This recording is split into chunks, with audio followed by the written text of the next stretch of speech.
Hi, welcome to Learning PHP. This is Dr. C, and in this session we're going to look at the big picture.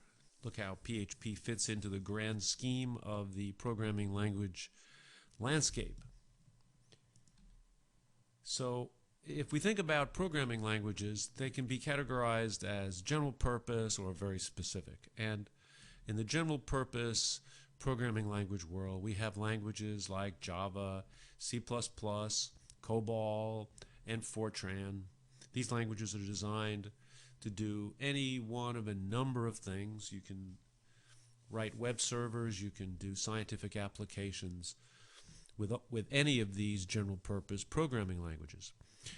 Now, recently, maybe in the past decade, we've seen the rise of scripting languages. Now, these are languages such as PHP, Perl, Ruby, Python, and JavaScript. And these languages serve a very specific purpose.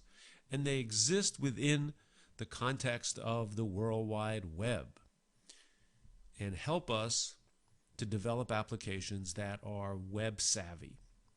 So when we think about the web, we're really thinking of browsers as acting as clients talking to servers. So browser will make a request of a web page or some web content from a server. The server will then deliver that content back to the browser. Browser can either be Internet Explorer, Mozilla Firefox, any one of the number of browsers that are out there. Now, the server can access a database to augment its delivery of information back to the client.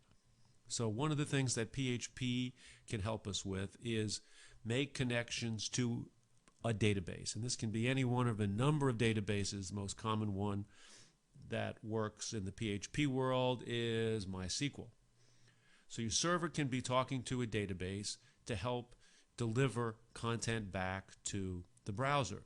But in addition, we're now in a world of web services.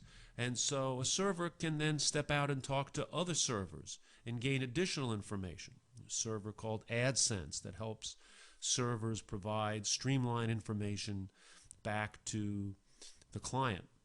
And so the goal here with PHP and many of these scripting languages is not simply to deliver simple web pages, but to deliver dynamic web pages.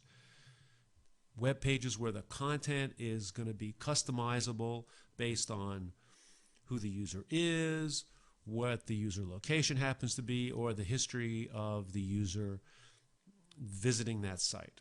So that's the context of PHP.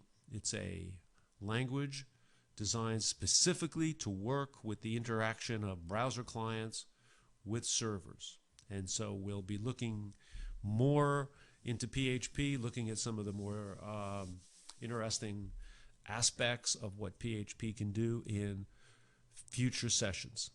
For more information on PHP, visit codesupreme.com.